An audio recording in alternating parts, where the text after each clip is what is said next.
Salut messieurs, j'espère que vous appréciez votre séjour. J'ai trouvé quelqu'un qui peut vous aider dans votre enquête. Il habite dans le quartier des Dragons. Peut-il faire confiance? Oui, tant que vous payez bien.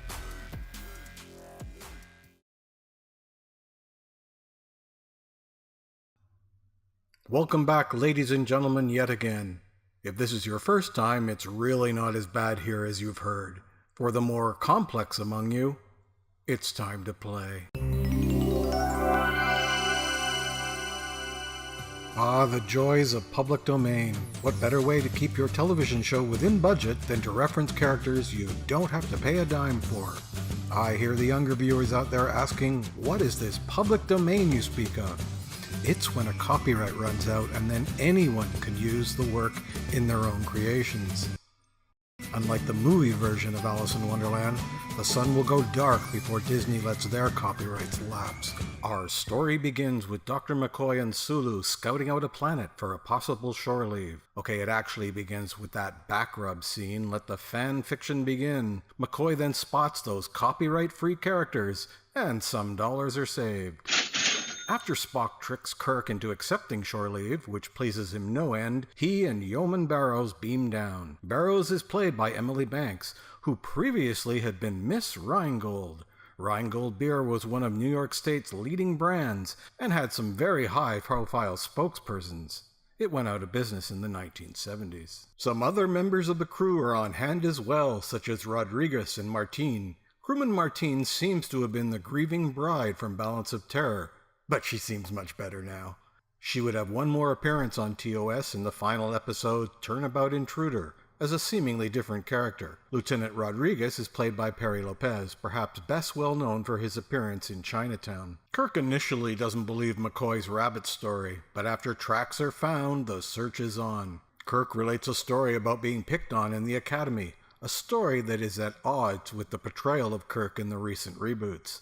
And oh my goodness, who should show up but the bully himself, Finnegan. Finnegan is played by Bruce Mars, who before this had been a male model, hubba hubba, and had made some other TV appearances, such as the Voyage to the Bottom of the Sea episode Killers of the Deep, I mentioned in my Balance of Terror review. He would make one more TOS appearance in Assignment Earth. What follows is the first of two fistfights between Kirk and Finnegan, the second clocking in at over 4 minutes and 1 commercial break. This episode is very light on plot, basically being just a series of events, such as Sulu finds a gun. Yes, I know Sulu has a thing for antique weapons. He also gets attacked by a samurai. Rodriguez and Martine by a tiger. Barrows is assaulted by what seems to be Don Juan. Chalk up another copyright-free character. Martine is killed by a World War II Japanese fighter plane. Wait, what? I thought I said we'd have fun with this episode.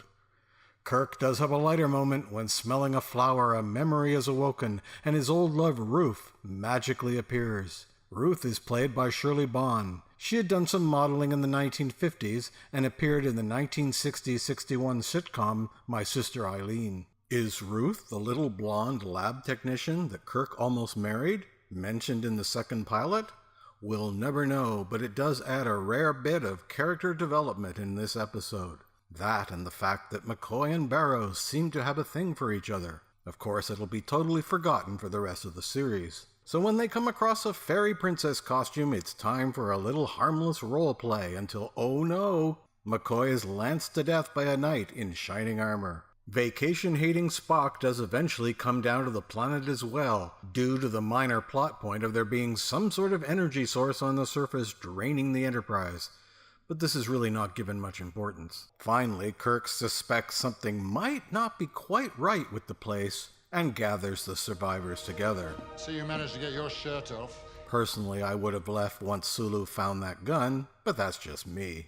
And oh my, who's this? It's the Caretaker, played by Oliver McGowan. McGowan appeared in a handful of movies, but worked mainly in television, the shining glory of which would have to be his appearance on The Monkees. Well, it turns out this is all just an amusement park, where whatever you think of is manufactured for your entertainment. Someone should really make a series like this. And oh look, McCoy isn't dead after all. He was banging cocktail waitresses 2 at a time.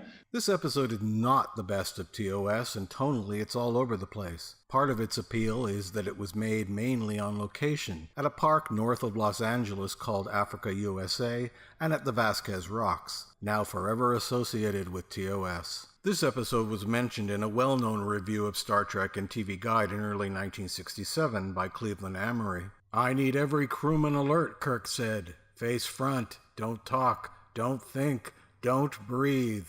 It was good advice, and in our opinion, the best way for an adult to watch this show. For the kids, though, let 'em breathe. Let 'em even hallucinate. They'll love it.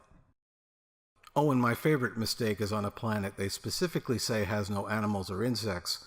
Someone should tell that to the butterfly that flits boldly across the screen. Thanks for watching. Please like, comment, and subscribe. See you next time. So I looked up who we're being sent to meet. How's your Russian?